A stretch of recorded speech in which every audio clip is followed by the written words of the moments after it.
ada miskonsepsi, brother, terkait mungkin bisa juga ini jadi miskonsepsi terhadap orang-orang yang berpikir bahwa Yesus itu diangkat jadi Tuhan. Jadi seakan-akan pembenaran ya, Kisah Rasul Seakan-akan 2 ayat 36. iya, seakan-akan jadi benar tuh bahwa Yesus itu jadi Tuhan ya setelah dia berhasil melakukan tugasnya gitu, bahwa dia layak untuk kita teladani. Ada juga yang berpandangan gini, brother. Ini sih memang harus kita edukasi jemaat. Premisnya sih sederhana, bahwa kalau Yesus itu ada Allahnya, maka dia tidak layak untuk kita teladani. Karena jadi nggak fair. Dia berkata, hendaklah kamu sempurna sama seperti Bapa di surga sempurna, hendaklah engkau menjadi serupa dengan aku, hendaklah aku meneladani hidupku. Sementara kita manusia yang ya tidak ada Terbatas. manusia terbatas, sementara dia manusia sekaligus Allah. Ya. Jadi kita harus buang tuh keilahian Yesus. Dia harus betul-betul manusia. Ya. Karena ya, mereka kutip, dalam segala hal dia disamakan dengan manusia. Nah, teks itu sering dikutip sehingga premis simple ini implikasinya bisa luas gitu. Orang bisa berkata kita bisa jadi seperti Yesus, tapi dalam hati mereka dan pikiran mereka Yesus harus manusia, benar-benar pure manusia. Oke, ini menarik sekali ya. Boleh. Saya mulai dengan Kisah Rasul pasal yang kedua tadi, ayat 36. Iya, 36. Tapi yang diangkat jadi Tuhan. Ya, tapi di ayat 34 perlu kita cermati dulu, brother. Sebab bukan Daud yang naik ke surga, malahan Daud sendiri berkata, Tuhan telah berfirman kepada Tuanku, duduklah di sebelah kananku sampai kubuat musuh-musuhmu menjadi tumpuan kakimu. Nah, ini mantap sekali kalau kita korelasikan dengan Matius pasal 22 ayat 41 brother, sampai 46. Nah, di dalam konteks itu Yesus bertanya kepada orang-orang Farisi, menurut kamu siapakah Mesias itu? Dia anak Daud. Nah, itu merupakan kutipan dari mana? Mazmur 110 ayat 1. Jadi ngeri kali kita intertekstual nih semuanya. Jadi Yesus nak menekankan bahwa dia bukan hanya sekedar anak Daud, tapi dia tuannya Daud. Dengan Yesus menekankan bahwa dia itu adalah tuannya Daud, berarti dia sudah ada. Sebelum lahir di Bethlehem dia sudah ada, di zaman Daud dia sudah ada. Bahkan dia bukan hanya sudah ada di zaman Daud, dihormati oleh Daud yang adalah raja yang paling dihormati oleh Israel. Rajamu aja yang kamu paling hormati, menghormati Yesus dalam konteks PL. Yang tadi benar Mazmur 110 ayat 1. Demikianlah firman Tuhan kepada Tuanku, Adoni. Jadi ada Tuhan, Yahweh, ada Bapa, ada Yesus, Adoni. Jadi Daud yang adalah raja paling dihormati Israel, menghormati Yesus seperti menghormati Bapa, Yahweh. Itu menekankan bahwa Yesus itu pertama, dia adalah Tuhan dari sejak kekal, dia sudah ada. Yang kedua, dia pribadi yang berbeda dengan Bapa. Dan dia kekal karena penghormatan yang sama diberikan oleh Daud kepada Yesus Kristus seperti kepada Yahweh. Gitu brother, konteks itu harus dipahami. Terus tadi yang masalah dia diangkat menjadi Tuhan? Ya, dalam konteks ini kan dalam konteks ketika dia berinkarnasi, misinya satu brother. Apa itu? Yaitu untuk menyelamatkan setiap kita dengan kematian dan kebangkitannya. Karena tidak ada manusia yang bisa menyelamatkan dirinya sendiri ya. Atau tidak ada manusia yang bisa membayar hutang dosa atau murka Allah itu harus Allah itu sendiri. Nah, kurios dalam ayat 36 itu dalam konteks dia sebagai penguasa. Dia jadi yang memverifikasi dia sebagai penguasa, dia menang atas maut. Lewat kebangkitannya. Jadi layak dia disebut sebagai Tuhan, layak dia disembah sebagai Tuhan oleh bangsa Israel yang pada umumnya menolak. Gitu loh, menolak ketuhanannya.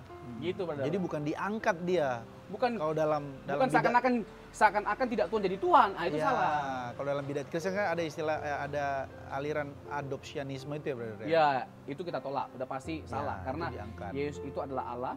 Dari kekal sampai kekal dia nggak pernah berhenti jadi Allah. Bahkan ketika dia menjelma menjadi manusia, kealahannya tetap ada pada dirinya. Nah, mungkin bersinggungan dengan pertanyaan brother mengenai praeksistensi dan kekekalannya. Bagaimana kita membuktikan bahwa Yesus itu bukan baru ada waktu dia lahir di Bethlehem.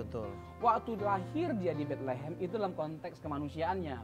Tapi dalam konteks keilahiannya dia kekal, dan bukan hanya kekal tapi juga dia setara dengan Bapa. Misalnya terkait dengan teofani, brother. Penampakan diri Allah. Apa bukti yang menunjukkan bahwa Yesus itu praeksistensinya atau dia sudah ada sebelum di Bethlehem? Dalam konteks PL kan kita menemukan banyak sekali penampakan diri Allah, brother. Dalam bentuk malaikat, dalam bentuk semak belukar yang menyala, dalam bentuk manusia, bahkan dia menampakkan diri kepada Abraham, kepada Hagar, terus kepada Gideon, dan banyak tokoh-tokoh yang lainnya. Nah, dalam konteks iman Kristen, ada keyakinan seperti ini, brother. Bahwa Bapa itu nggak kelihatan. Bapa tidak terlihat. Ya, transenden gitu. Siap. Ya, dia nggak tersentuh, nun jauh di sana. Nah, dalam konteks PL semua penampakan Allah diidentikan itu adalah Yesus. Itu adalah Yesus. Jadi kalau kita meyakini seperti itu bahwa Bapa nggak pernah kelihatan selama-lamanya, berarti penampakan Allah itu adalah Yesus. Dengan begitu berarti kita menyimpulkan itu berbicara tentang apa? Praeksistensinya. Oh, lah, bukan. Ini agak sedikit keluar sedikit, brother. Tapi ini berkaitan. Ya Allah Bapa itu ketika di PL dia menunjukkan diri dalam bara apa? Semak belukar. Dia sebagai apa yang menghadang si Yosua, jenderal apa gitu kan, panglima. Lalu ketemu dengan si bala tentara, ketemu dengan Abraham, yang 3 orang datang. Ya itu sebetulnya bukan Yesus. Itu sebetulnya ya Bapa itu sendiri. Oke, Oneness, brother. Oke. Atau enggak sabelenisme lah. Atau gitu. kita jawab dengan begini, brother. Bahwa itu ya Tuhan itu sendiri, ya bukan Yesus. Oke, mungkin gitu. kita jawab dengan gini aja, brother ya. Bagaimana kita tahu bahwa itu adalah Yesus? Oh ya, boleh. Yohanes 8 ayat 57 sampai Apa 58. Narasi 56. apa tuh? Aku ada sebelum Abraham ada. Aku ada sebelum Abraham ada. Sebelum Abraham ada, aku ada. Before Abraham was, I am. Ego eimi. Nah, jadi gini. Orang Yahudi menjadi marah, brother. Karena gini kan, umurnya Yesus belum sampai 50 tahun. Tapi dia mengklaim sudah ada sebelum Abraham ada. Nah, jarak Yesus dengan Abraham kan 2000 tahun. Kan aneh rasanya. Iya juga ya, benar juga. Kok bisa-bisanya dia mengklaim sudah ada sebelum Abraham ada, jaraknya 2000 tahun. Nah, bagaimana ceritanya, caranya kita bisa menerima pernyataan Yesus itu kalau kita nggak percaya dia kekal, tidak mempercayai praeksistensinya. Hal itu hanya bisa ditangkap, diterima kalau kita percaya dia itu eksis sebelumnya. Dia sudah ada, dia kekal. Nah, pertanyaannya begini, brother. Ayat 56, Abraham Bapamu bersukacita bahwa ia akan melihat hariku dan ia telah melihatnya dan ia bersukacita. Pertanyaannya, kapan Abraham melihat Yesus dan ia bersukacita? Kan nggak mungkin di PB. Kan Abraham udah mati, benar. Iya, udah pasti Yesus dong yang di PL. Nah, di mana Yesus di PL dilihat oleh Abraham dan ia bersukacita? Di Tarbantin Mamre, bukan Tamrin ya, Tarbantin. Mamre. Di Kejadian pasal 18, brother. 18. Ya, yang 3 orang datang itu ya? Ya, salah satunya adalah Yesus. Nanti kita kan pertajam lagi. Kok tahu kita itu Yesus? 2 orang lagi malaikat, 1 lagi Yesus. Nah, ada 2 peristiwa di situ. 1 memberitahukan bahwa Abraham akan punya anak. 1 lagi pemberitahuan tentang Sodom dan Gomora akan dihancurkan. Di bumi hanguskan ya. Nah, disitulah konteksnya Abraham melihat Yesus dan ia bersukacita. Nah, itu bicara tentang praeksistensinya, brother. Tapi ini salah satu case yang kita bisa angkat yang clear kali gitu loh. Tapi Abraham tahu dari mana kalau itu Yesus? Brother? Nah, pasal 19, brother. Pasal 19. Ini kan ayat 56 ini kan menunjukkan si Injil Yohanes mengutip gitu loh. Mengutip dan Yesus sendiri mengakui bahwa itu dia. Nah, itu, yang Yohanes 8 itu, ya 56. Itu sedang pergunjingan apa? Sehingga Yesus mengklaim aku ada sebelum Abraham ada sebenarnya. Ya. Itu kan, konteksnya lagi adu argumen sama orang Farisi atau dia sedang mengajar atau apa? Ya, memang Yohanes pasal 8 ini kan memang konteksnya pemberitahuan tentang Yesus yang adalah terang dunia, Yesus yang bukan dari dunia ini, Yesus yang mengajarkan bahwa dia adalah sang kebenaran, ya kan? Bahwa if you know the truth will set up you free. Kalau kamu tahu kebenaran, kebenaran itu akan merdekakan. Dan dia mengidentifikasi dirinya sebagai sang kebenaran. Jadi apabila anak itu merekakan kamu benar-benar merdeka. Di ayat 36. Jadi Yesus juga beritahu bahwa dia itu ada sebelum Abraham ada, menuju kekekalannya. Itu konteksnya. Nah, sekarang gini, brother. Biar dapat dudukan itunya, fondasinya, persoalannya. Ya. Jadi dengan begitu ya kita dapat mengafirmasi bahwa Yesus itu adalah kekal, sudah ada sebelum dia menjelma menjadi manusia. Bahkan brother, dia sudah ada sebelum dunia ada. Dia bukan hanya mengklaim dia sudah ada sebelum Abraham ada, bahkan sebelum dunia dijadikan. Dia sudah ada.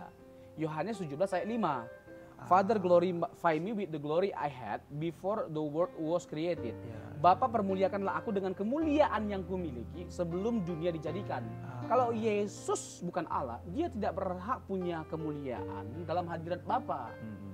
Jadi seperti yang tadi di awal dia punya hands brother di sisi sebelumnya. Betul. Dia punya kemuliaan yang sama, kedudukan yang sama seperti yang dimiliki oleh Bapa. Bahkan kalau nggak salah Ibrani pasal 1 ayat 3 juga menunjukkan bahwa dialah yang menciptakan alam semesta ini. Nah ini menarik sekali. Ini terlewatkan sama kita di sisi pertama brother. Mengidentifikasikan dia sebagai pencipta. Dia sebagai pencipta ya. Yohanes 1 ayat 1-3. Ibrani 1 ayat 1-3. Lalu Kolose 1 ayat 16-17 menunjukkan bahwa Yesus itu adalah pencipta. Dia bukan hanya pencipta, tapi dia pemelihara dan penopang alam semesta. Sorry. Ini sebelum mau berakhir nih, brother. Karena brother ngomong pencipta, tadi brother sebut Kolose pasal 1 ayat 16-17 kan? 15. Ada isu tentang Yesus itu bukan pencipta, tapi dia itu adalah ciptaan pertama dari Allah, lalu kemudian dia diberikan hak untuk mencipta yang lain. Gimana brother kita menyikapi hal itu? Mumpung lagi pas lagi bergesekan nih soal pencipta dan ciptaan. Ya itu bagaimana menjelaskan itu? Kan di ayat 15 brother ya. Ayat 15. Dia adalah gambar Allah yang tidak kelihatan, yang sulung lebih utama dari segala yang diciptakan. Kata yang sulung itu diartikan bahwa Yesus sebagai yang pertama kali diciptakan sebelum Allah menciptakan segala sesuatu. Betul. Jadi diciptakan dulu Yesus nih. Nah, bagaimana kita menjawab pernyataan itu atau tafsiran itu? Nah, itu jelas menabrak konteksnya. Satu konteksnya, terus dalam bahasa Yunani kata yang dipakai untuk yang sulung berada prototokos. Prototokos itu bicara tentang keutamaan atau keunggulan atau sebagai yang terutama. Ya bukan dalam pengertian bilangan atau matematika. Jadi surat Kolose diidentifikasi Yesus sebagai yang terutama dan dia tidak bisa dibandingkan dengan apapun dan siapapun. Nah, kalau itu mau dipaksakan dalam pengertian bilangan bahwa seakan-akan ya dia yang pertama diciptakan baru yang lainnya, itu akan menabrak ayat 18 brother. Ayat 18 dikatakan demikian, ialah kepala tubuh yaitu jemaat, ialah yang sulung yang pertama bangkit dari antara orang mati, sehingga ia yang lebih utama dalam segala sesuatu. Ada kata yang sulung, prototokos. Pertanyaannya, apakah Yesus yang pertama kali bangkit? Bukankah sebelum Yesus bangkit banyak. ada yang pernah bangkit? Betul, Lazarus bangkit, ya kan, anak Yairus dan masih banyak tokoh-tokoh yang lainnya. Hal itu semuanya menunjukkan bahwa kata prototokos bukan dalam pengertian bilangan, tapi keunggulan, keutamaan. Jadi Yesus itu lebih unggul, lebih utama dari apapun. Jadi nggak bisa dibandingkan dia. Ojo dibanding-bandingkan. Gitu, Oke, brother. Kasih closing statement untuk merangkum, mensamarikan Yesus itu sebagai Yahweh, brother. Tadi kan kita sudah bicara pra eksistensinya, lalu kemudian kita sudah menjawab beberapa isu juga tadi. Nah, bisa brother samirikan bahwa Yesus itu dia tidak hanya sekedar nabi, tidak hanya sekedar raja, tidak hanya sekedar imam, tidak hanya sekedar guru, tapi dia juga yang ilahi sekaligus Yahweh itu sendiri, brother. Ya, ini sebenarnya waktunya sangat singkat sekali ya. Nanti kita bisa bahas lagi di edisi berikutnya, brother. Tapi brother coba kasih summary untuk kita semua. Jadi bagi kita jelas, Yesus itu tidak mungkin hanya sekedar manusia biasa. Amin. Dia bukan hanya nabi, tapi dia adalah Allah dengan berbagai macam pembuktian atau argumentasi, dan bukan hanya kuat tapi sangat kuat dan sangat meyakinkan. Jadi mari kita buka mata kita, buka hati dan pikiran kita, lihatlah Alkitab dengan jujur, lihat secara komprehensif. Hasilnya nggak mungkin Yesus itu manusia biasa, bahkan dia adalah Yahweh itu sendiri. Nama Yahweh itu diidentikan sebagai nama pribadi Allah yang menyatakan dia sebagai penyelamat, yang menyatakan dia sebagai pembuat janji dan yang memegang janjinya, membuktikan kesetiaannya pada apa yang ia janjikan, dan dia menyelamatkan umat manusia. Dalam konteks PL, nama yang unggul itu, nama yang paling unggul dan dominan itu terkait dengan nama Yahweh. Nama Yahweh. Nah, dalam konteks PB, nama yang paling unggul itu nama Yesus. Jadi ada kesejaran antara nama Yesus dengan nama Yahweh yang menyatakan dia sebagai yang menyelamatkan. Jadi konsisten tuh Alkitab menekankan, PL menyatakan hanya Allah yang bisa menyelamatkan, Allah satu-satunya penyelamat, PB mengidentifikasi Yesus sebagai satu-satunya penyelamat. Tidak ada yang bisa menyelamatkan umat manusia. Jadi dengan demikian Yesus adalah Allah, Yesus adalah Yahweh. Minta sedikit lagi buat bro. Ada satu teks nggak? Ayat. Oke. Bahwa Yesus menunjuk bahwa teks itu menunjuk bahwa Yesus itu Yahweh. Ya, banyak sebenarnya benar. Misalnya, kasih 1 atau 2 aja. Ya, Yesaya 6 ayat 3 dikutip oleh Yohanes dalam pasal 12 ayat 41. Ya. Yohanes menggambarkan bahwa Yesaya melihat kemuliaan Bapa, kemuliaan Yahweh. Nah, oleh Yohanes ya, kemuliaan yang dilihat oleh Yesaya itu kemuliaan Yesus. Yang adalah Yahweh. Nah, ada lagi dalam Yeremia pasal 3 ayat 5 dan 6 dikutip oleh Yohanes dalam pasal 17. Keren, ayat 12 benar. Oke, kita akan jumpa di lain kesempatan brother untuk membahas ini lebih mendalam, lebih luas lagi.